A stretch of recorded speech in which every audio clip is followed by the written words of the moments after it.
Welcome to Talking Business, a podcast produced in Melbourne, Australia. The podcast is available on the Acast app, the Apple Podcast Store, or wherever you go to get your podcasts.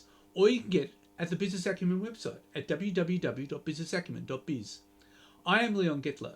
My job is to review and monitor the week's news in business, finance and economics. I bring it all to you every week. This is episode number 40 in our series for 2021, and today's date is Friday, November the 5th. First, I'll be talking to Dom Holland, the Aussie entrepreneur and co-founder of American payments company Fast, which provides a single-click checkout button, freeing customers of the need for passwords or the need to re-enter personal details when they check into websites to buy services and products. And I'll be talking to BIS Oxford Economics chief economist in Australia, Sarah Hunter, about how the end of lockdowns will affect the jobs figures. But now let's talk to Dom Holland. Well, Dom, tell us about your company Fast. Yeah, so we're building the world's fastest login and checkout. It's a one-click checkout for every website. So that actually would eliminate a lot of problems, wouldn't it, with e-commerce? Yeah, we're focused on consumer problems. The company was born out of me seeing my wife's grandmother just not be able to order groceries online. She forgot a password and just couldn't order groceries. One of Australia's largest companies couldn't figure out how to take a couple of $100 from Granny's credit card without some arbitrary string of text, which had nothing to do with the transaction. So I think there's a huge group of people who, one, find the internet and e-commerce just too difficult, and two, there's the rest of us who just don't want to fill in long forms to make everyday purchases. And so you can tell from a merchant perspective that the average cart abandonment rates online are about 80 to 85%, and they've actually increased every single year instead of decreasing. So people are voting with their feet and just leaving when there's too much friction at checkout. So we solve all of those problems. And so how does the technology work? Yes, so we sit as a third party. So our tech is loaded onto partner websites, and the first time somebody clicks a button that says fast checkout, opens a conversion optimized checkout form, a nice quick checkout form for people to put in their email, their name, their phone, delivery address and credit card information, and they buy whatever they wanted to buy. Once they've done that they now have one-click checkout any website that has our fast checkout button. And that's because we sit as a third-party intermediary. Now, so interestingly enough, your co-founder is Uber Money's Alison Barr. Yes, you met her. Yep. You met her on Twitter. Yes, indeed. Yeah. So how did that work? Well, I arrived in San Francisco in June last year, and I really didn't know too many people, and I wanted to build networks. Alison's prominent on Twitter here, but she's very, very intelligent lady with some great views of the world. And she was working in Uber's money team, which is financial services sort of underpin the Uber business now, and it's a very significant money business. And and she's an angel investor. So whilst I wasn't raising money, I knew that she obviously had a propensity for startups, and I reached out and asked to meet for coffee. And so we did, and I told her what we were building, and she said that she had written a thesis called Frictionless Finance, and it was her view of the world, which aligned very closely with exactly what I was building and what we're building fast now. And she asked to invest in the company and wanted to introduce me to some venture capitalists. The first investor she introduced me to was one of the world's best fintech investors, Jan Hammer, of Index Ventures, who he lives in London, but obviously travels a lot. And I met him for coffee on Labor Day, or for breakfast on Labor Day in September last year. And he made me an offer on the spot to invest and lead our pre-seed round. So Index led our $2.5 million pre-seed round in September last year, which closed in October. And I went back to Alison. I said, Jan invested, and Alison's a very big fan of Jan. I said, are you in? And she said, yes, I'm in. And she said, I already told you I'd invest. And I said, no, I don't want you to invest. I want you to come help build the company. And, after 5 years at Uber, and she grew, she was there from Uber's growth of 2,000 employees to 26,000 employees. And the beast is now she, what we're doing has huge scale and huge impact for 5.1 billion consumers. And so she decided to leave Uber and come help build Fast. So she's with you now and moved away from Uber. That's quite amazing. Correct, yeah. You went to San Francisco. So what are the differences between running a tech venture in the US versus a tech venture in Australia? Largest scale, I think is the first one. America has a population, 15, 16 times the size of Australia at first, and the capital markets sort of represent that same type of scale.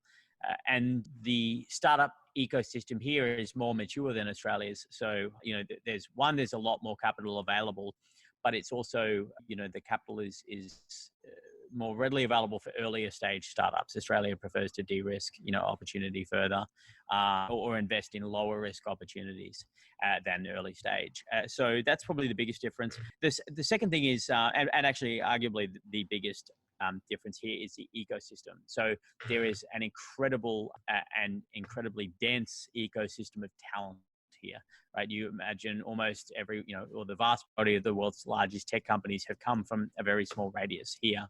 And so all the staff of those companies who all had stock in these companies have made a lot of money. They all became angel investors or founded their own companies. And there's this incredible wealth of knowledge amongst the sector here.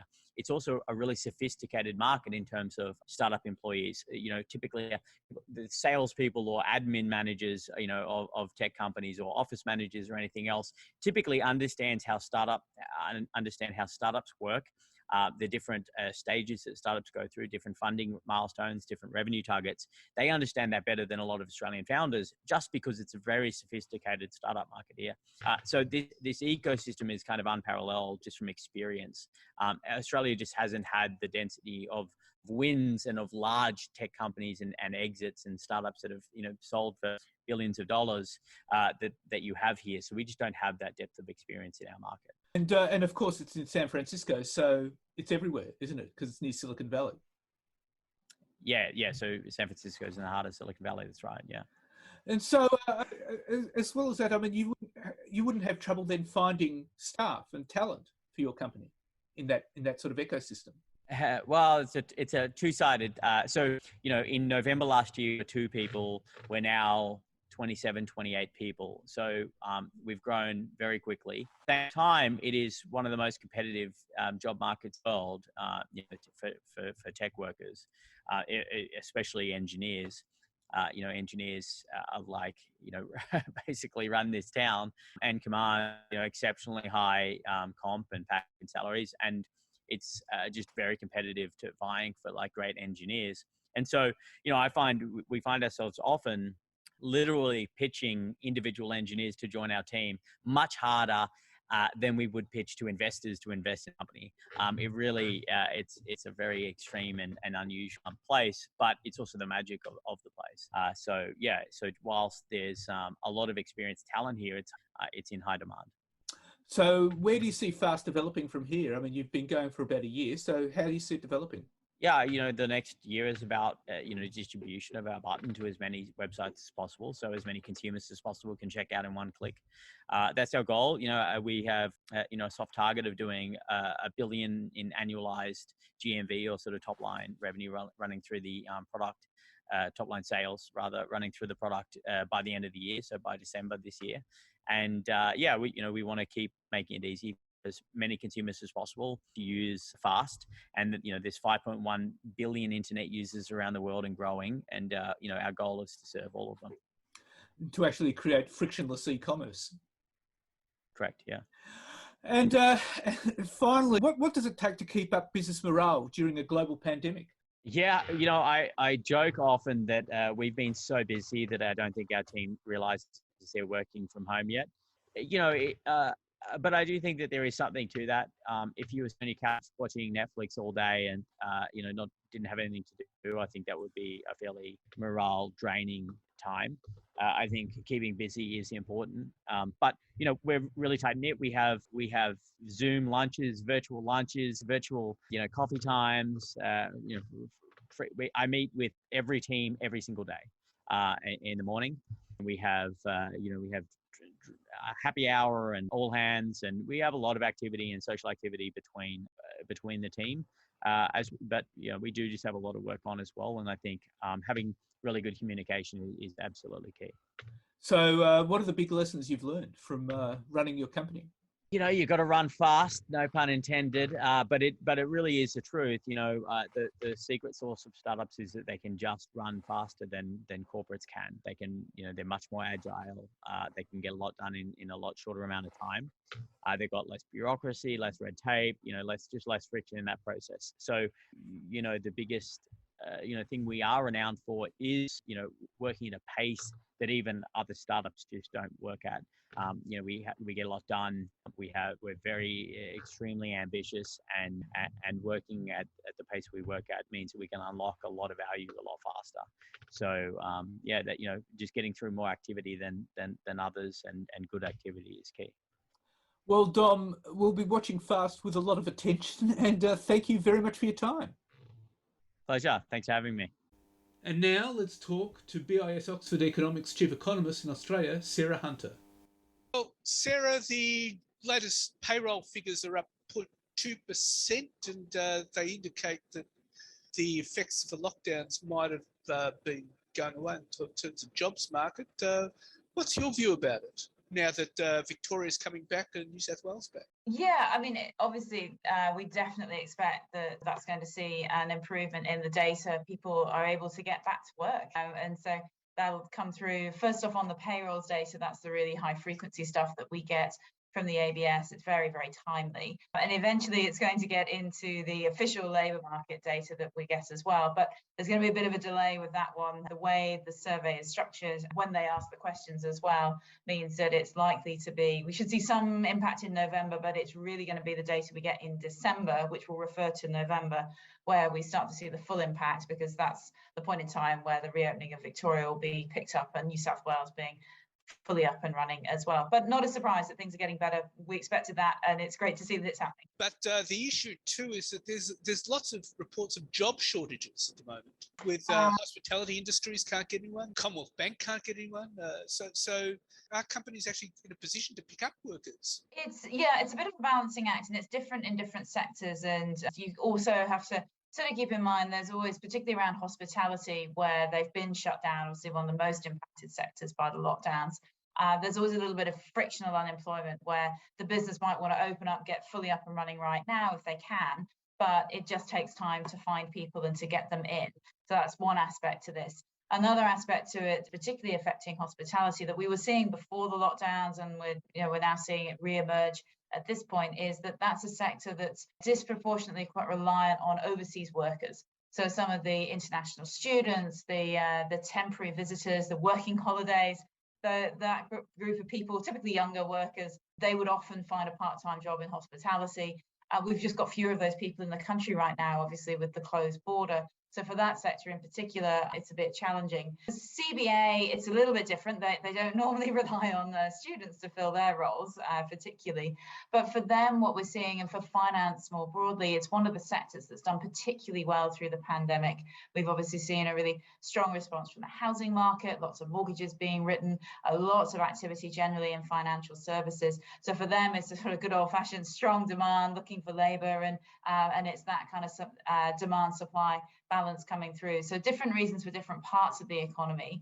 But there are some challenges around getting people in. But then in other sectors, not so much. And one thing for me that I'm really interested to look at and see is how the economy, how people respond to these different demands for labour. Do they move from a sector that they might be in where perhaps demand's a bit weaker into sectors where it's stronger? How easy is it for them to do that? And of course, what happens with the border? How does that reopening look and work, and what does that mean for workers being able to come into the country? Well, that's another interesting issue. I mean, in terms of closed borders, national, the tech industry is looking out for skilled workers as well, and they tend to come from overseas. And of course, they can't come in. So that's going to affect the tech industry as well. Yeah, I mean, there's a number of sectors that would typically take in at least some of their workforce from overseas. So tech, but also construction, financial services, professional services. There's quite a few. And also they're not necessarily what we would typically class as high skilled. There's also agriculture, fruit pickers and other workers like that. We saw last year, and we've seen actually all through the lockdown, that there's been calls to try and make it easier for that group of workers to come back through. So there's a number of different parts of the economy that will often draw from overseas for their workforce, but it's harder to do that right now. And so they're perhaps feeling the pinch in terms of getting people in. And that's why, the reopening of the border is going to be so critical for restarting that normal service, if you like, through the labour market and how we usually fill some of those gaps. And that's what's, I say, it's interesting to observe for some skills, for some types of roles, we don't have enough people in the country to fill the gaps that we've got in the labour market. For other types of roles, though, and for other jobs, we've got more than enough people in country. And so that's where you can end up with what we had, pre-Delta, which was some businesses saying they couldn't get the staff they needed and it was a constraint for them. And yet we had more people who were registered as unemployed than we had pre-COVID, and we had an unemployment rate that was still a bit elevated compared to pre-COVID. So you've got this mismatch in the labour market, right? Some people who want a job but can't find one that fits for them, and you've got other businesses saying, no, I can't find the workers I need. How we adjust to that, how the economy adjusts, how many of this group of workers that are looking for work, can they go into these jobs that are there? And what does the reopening of the border look like? When does it happen? And is that the release valve for those missing workers, if you like, that we would normally have in country, because we normally have migrants coming in? Well, that's fascinating stuff, because it would suggest that we're still some way off from reopening our borders right around Australia, where all the states open up to each other and where our international borders open. So it means that there's going to be a whole lot of uncertainty about the jobs figures moving forward. Would you agree with that? No, it's certainly, I think all economists, or at least most of the ones I've spoken to, we're all expecting it to be a bit of a bumpy recovery. No one's expecting this to be a sort of smooth glide path back to pre-COVID normal. And I think the other sort of thing to keep in mind is everything with the pandemic is moving really quickly. We sort of go from things are fine into sort of full-on lockdowns in a matter of weeks, and we're now coming out, and we sort of almost feel like we've gone from full lockdown to quite a lot of easing in not a long amount of time. It's been just a few weeks to go from lockdowns to things getting fairly normal fairly quickly. Labour markets, these adjustment processes, they always take time. They take more than weeks to happen. So I was always anticipating that the back end of 2021 and early 2022, we would have these bumps, these frictions in the economy as we sort of got back towards normal conditions, as things eased, as people got more comfortable, as the borders internally, first of all, were reopening and people could move around a bit more, and then internationally. So yeah, the idea that it's not just a click your fingers and back to where we were, absolutely. For me, it's how long does it take us to get back to that sort of pre-COVID normal? What does that look like? Do the migrants come back through, and how do people move around the domestic labour market? But it was never going to be an instant fix, unfortunately. It was always going to be a little bit rocky, and I think that's what we're starting to see already. So it won't quite be a V-shaped recovery, more like a W-shape. Well, I think it depends on how big the blips are. It could look like a V overall, in as much as if you smooth it out, it'll look like that. But if you're an individual business, it could well be a little bit W. You get going again, and that's great, and then you hit a bit of a capacity constraint, and that sort of slows you for a bit, and then you get going again because you perhaps resolve that issue, and then maybe something else comes up down the line. So for individual businesses, it could well feel a bit jagged, but when we look overall at the economy, there will be lumps and bumps. It's just how big are the bumps as to whether or not we officially think it's a V or a W. But if you're an individual business working through this, it's going to feel difficult at times and good at times, and I think that's inevitable. That would also suggest, though, that businesses mightn't be that confident in putting up workers, although the NAB survey shows business confidence is rising. Yeah, no, I think in general, what we saw last time, and I think a number of business owners have got this in their heads for this time, that actually when we ease restrictions, when people can get out there, they're willing to do so. They want to go out and spend. We all want some normality. I think that's the overriding observation from the first half of 21, or even the back little bit of 2020, once Victoria opened up and we really got going with recovery. So for businesses, even if they can see these bumps in the road, I think the bumps are going to be more around potentially capacity constraints for many businesses. And so if you're worried about maybe in 3 months I won't have the staff I need, maybe you actually try and get them in now, so that you can mitigate that as much as possible. So I think that the bumps, it does look for many businesses in some sectors, it's going to be more about I don't have the workers I need, rather than worrying about is the demand going to be there. So it's a bump in as much as I can't do as much as I might want to, rather than a bump being there's nobody coming to my business to use my services, whatever they may be. Okay, so what does that mean for the jobs figures? I mean, they're around 4.5 now, so where will it go to? Well, that's a good question. And of course, at the moment, that unemployment rate is being distorted by the fact that, or the one that we're measuring right now, is being distorted by the fact that if you're receiving a job seeker payment, you don't have to look for work. If you're in New South Wales or Victoria in the lockdown zones, as that requirement to look for work is reintroduced, we could well see that unemployment rate go back up. So as I said, it's, finding a job is not something usually that happens straight away. It can take a bit of time, even if it's just a matter of weeks. So we could well see some people still claiming job seeker who now we actually count as unemployed. So I'm not going to be surprised at all if we get the unemployment rate going back up to, round about where it was maybe in June time before we went into lockdown on the East Coast. So that would be around about 5% maybe, and then for it to improve after that. Now, it could be better than that. We could actually see no change in a lot of people who have to go and look for a job actually find one, and we just count them as employed. That would be fantastic. I mean, we could get more disruption. It could take a little bit longer, and so we get more people counted as unemployed for a while. I think either way, the unemployment rate is not really telling us actually that much about the health of the economy right now, because it's being affected by these really unique circumstances. I think for me, what I'm much more looking at is total number of hours worked is the best single metric from the labour market. I'm also looking at the participation rate, how many people are coming back into the labour force, and either because they've got a job or because they're looking for work. That's a much better indicator of the health of the economy, of what's going on. So the unemployment rate, I mean, I'll look at it, it's there, but you've got to take it with a bit of a pinch of salt right now in terms of what it can tell you.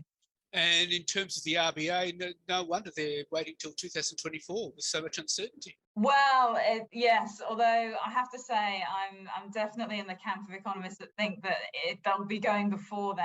I think the economy's in a healthier, better position. I think the fiscal policy settings are still pretty supportive, and we've got some extra supports coming through now announced by the state government. We could well get some more when we get to the next federal budget as well. So I think actually they're probably going to have to move before then. Some of the inflation trends, a lot of it's transitory, and I wouldn't expect them to be responding to fuel price moves, for instance. They can't do anything about that. But I do think that perhaps we'll see a stronger recovery in the labour market than they're anticipating. It'll get into wages, and then they'll have to go a bit earlier. But I don't think they'll be anywhere near as early as some of the other central banks. I think next year is not on the cards for a cash rate rise. Probably QE tapering, yes, but not a cash rate rise. Well, the inflation data, I mean, I question some of that. I don't know how much of it is actually inflation, how much is supply chain issues. Well, exactly, yes. I mean, the inflation series, what we're measuring is just what happens to prices, but why it happens is the key question. And you're absolutely right. I mean, the fuel price moves, that's not so much supply chain, but there is a lot of other supply chain disruption coming through. And we can see that in prices of some of the electronics goods, for instance, actually, halting their general downward trend. And that's not really anything to do with fundamentals. That is to do with issues around moving goods from A to B, and what's happening in other parts of the world doesn't really reflect what's happening here. So that's the kind of price trends I'm expecting the RBA to look through, because they can't have any control over that. It doesn't really say anything about what's happening here. It's a global issue, and that's not something they'll respond to.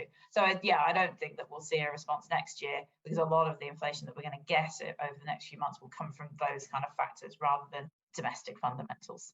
Well, Sarah, thank you very much. That's quite illuminating. Thank you so much. Thank you. So what's happening in the news?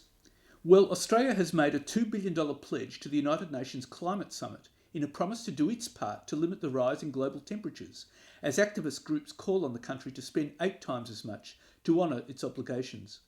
Prime Minister Scott Morrison promised the higher spending in a formal statement that also said Australian emissions will fall by 35% by 2030, hardening his language on a goal that he has described as a forecast rather than a target. The statement tells other leaders to expect Australia would reach the 35% goal by 2030, even as Mr Morrison makes no formal change to the existing official target of 26 to 28% by that year on 2005 level. He made no mention of the official target in his statement and spoke only of a 35% goal for 2030 and his commitment to net zero emissions by 2050.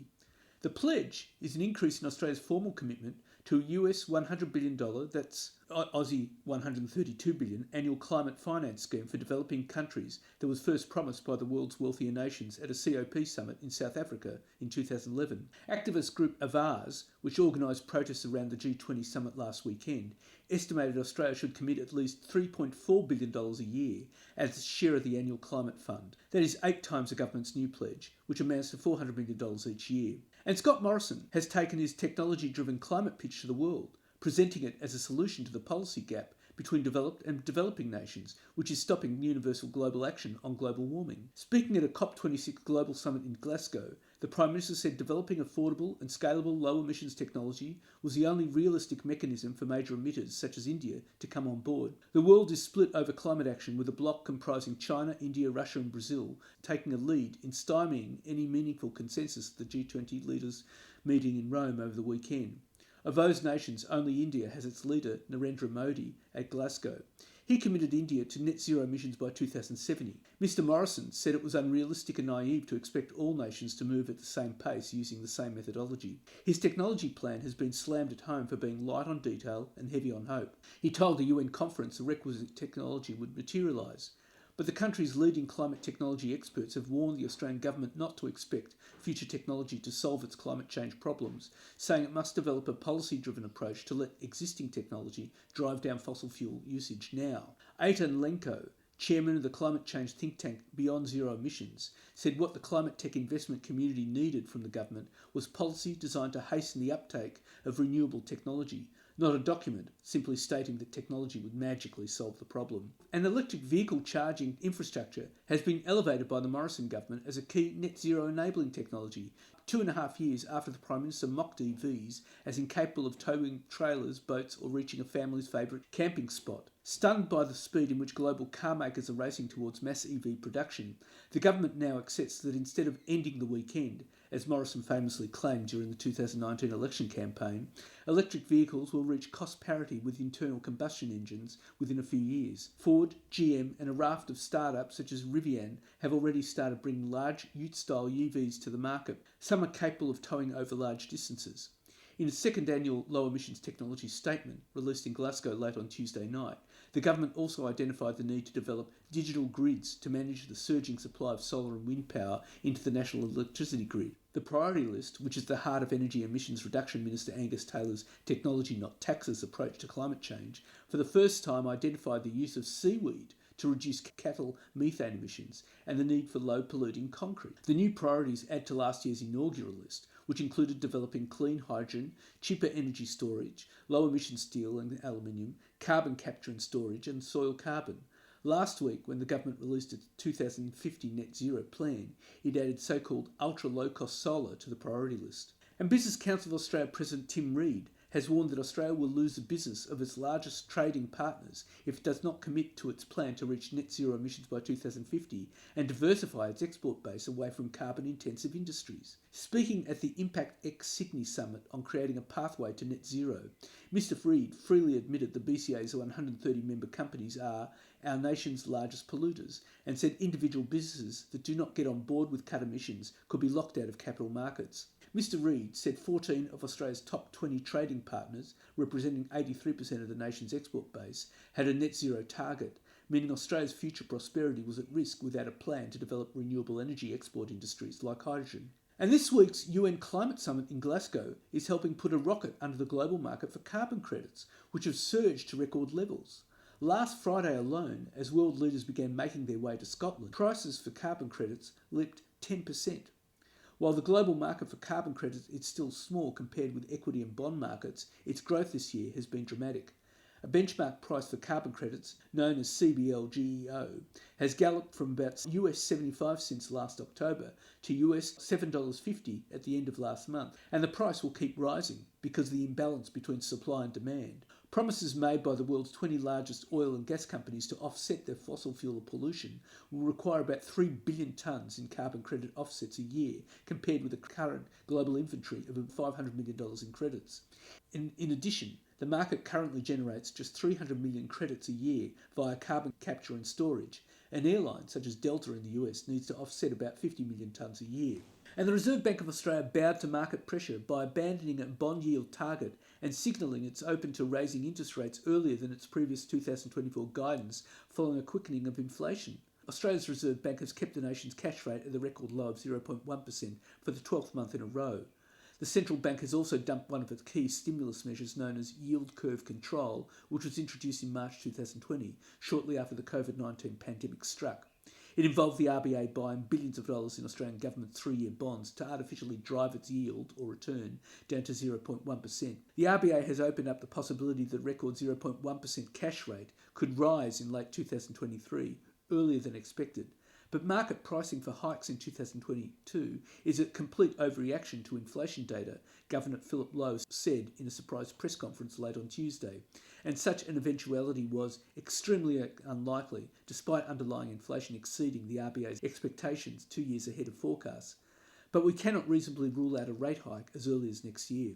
And pubs, shops, recruitment agencies and construction firms could play a critical role helping the economy hit net zero emissions by purchasing power from an energy retailer which offsets their usage. Australia's 2.4 million small to medium enterprises emit about 146.5 million tonnes of the nation's carbon emissions annually. However, they have not entered into green power purchasing, which about half of the country's 80 top emitting ASX 200 companies have in setting net zero or carbon neutral goals. Some of the nation's biggest brands, such as Woolworths, Coles and Telstra, have committed to switching 100% renewable electricity by 2025. Others have been accused of greenwashing by adopting targets but not setting plans. New figures from data agency Geographia found small businesses could have an outsized impact on Australia's total carbon emissions if, like many large companies, they commit to reducing their carbon footprint year on year. The research found an average pub, tavern or bar emits about 11.6 tonnes of greenhouse gas emissions a year, with more than a third of this coming from their electricity usage.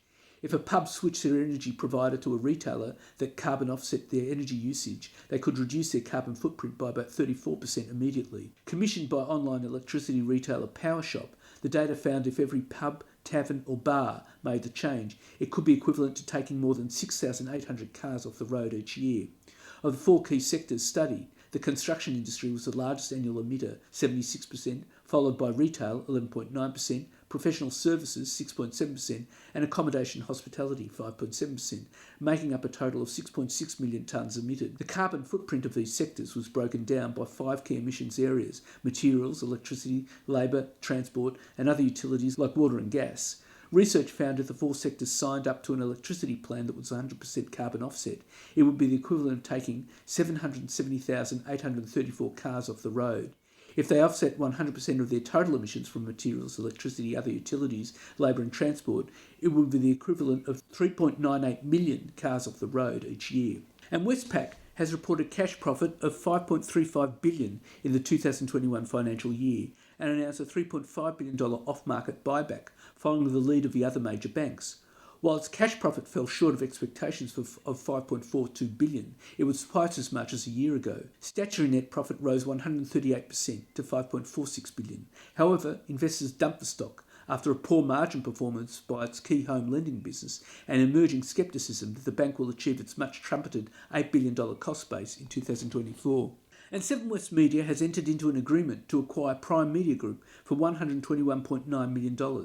The deal is subject to a vote from Prime Media shareholders set to be held in December. The Prime Media board has indicated it intends to recommend shareholders vote in favour of the proposal. And global ready-to-assemble furniture vendor IKEA has installed 4 chargers for electric vehicles at each of its outlets in New South Wales and Victoria, the company says. Choosing the right moment for a plug, the Swedish firm said in a statement that its stores in Springvale and Richmond had installed the chargers. In New South Wales, a store at Tempe and Marsden Park would soon follow suit. The company announcement comes a day after Prime Minister Scott Morrison left for the Glasgow COP26 Environmental Summit after finalising a somewhat flaky greenhouse gas emissions target for the country. The charging stations are free to use at the moment and have a Type 2 cable, IKEA said, adding that with 56% of Australians considering an EV as their next vehicle, providing chargers was a move meant to cater for future expansion. In coming weeks, EV owners will need to have a Charge Fox account. The app can be downloaded from the App Store or Google Play. And Santos has signed off on its $220 million Movement carbon capture and storage project with a go-ahead and what will be the largest carbon storage projects in the world to be announced overnight at the COP26 Climate Change Conference in Glasgow. The Santos board, along with one-third joint venture partner Beach Energy, late Monday took a final investment decision to go ahead with the project. The Moomba CCS project is expected to create about 230 jobs during the construction phase and store about 1.7 million tonnes of carbon dioxide per year in depleted oil and gas reservoirs in South Australia's far north. Santos has been close to making a decision on Moomba CCS for much of this year, but was waiting for CCS projects to be eligible for Australian carbon credit units in order to make it financially viable. With the project now registered for credits with the Clean Energy Regulator, it's all systems go for the globally significant project. And the National Science Agency, CSIRO, and Commonwealth Bank have launched a joint project to examine the potential impact of climate change on the finance sector. The public-private partnership will develop a plan to help financial services companies manage and reduce the risks of global warming, with insights from the project to be shared on a digital platform. The independent science-based transition scenarios produced will be made available to other banks and financial institutions, including insurance companies, to help them model exposure to climate risks in particular sectors and regions. An iron ore billionaire and our green energy evangelist, Andrew Forrest, has continued his breathtaking spree of renewable hydrogen announcements, this time signing an agreement with the Bamford family to become the biggest supplier of renewable hydrogen in the UK. The multi-pound deal, deliberately timed a day ahead of the Glasgow COP26 climate conference, has been struck with construction giant JCB and its offshoot Rise Hydrogen, who will buy 10% of the renewable hydrogen the Fortescue Future Industries plans to produce. Under the partnership, FFI will lead the green hydrogen production and logistics to the UK market. JCB, owned by the billionaire businessman Lord Bamford, and Rise, owned and managed by his son Joe Bamford, will manage green hydrogen distribution and the development of customer demand in the UK. It appears to be mostly focused on shifting heavy transport to green hydrogen, including JCB's construction equipment and Joe Bamford's Wrightbus, the UK's biggest bus manufacturing company, which has already produced the world's first hydrogen-powered double-decker bus. And Penfolds has released its most expensive ever bottle of wine, a 5 vintage blend that retails for a wallet-scourging $3,500. Named Penfolds G5, the red wine is a blend of 5 vintages of Penfolds Grange, stretching back to 2010. Only 2,200 bottles of Penfolds G5 will be made available globally, and a 750ml bottle will retail for $3,500. And that's it for this week. And next week I'll be talking to Damien Morgan and Keel Glass, who founded the startup SafeStay, which provides safety audit inspections for short stay accommodation in response to the tragedy of short stay accommodation incidents, including fraud, injury and even fatalities. And I'll be talking to AMP Capital Chief Economist Shane Oliver about the prospect of the RBA raising interest rates. In the meantime, you can catch me on Facebook, Twitter and LinkedIn. And if you want, leave a comment. Wishing you all a safe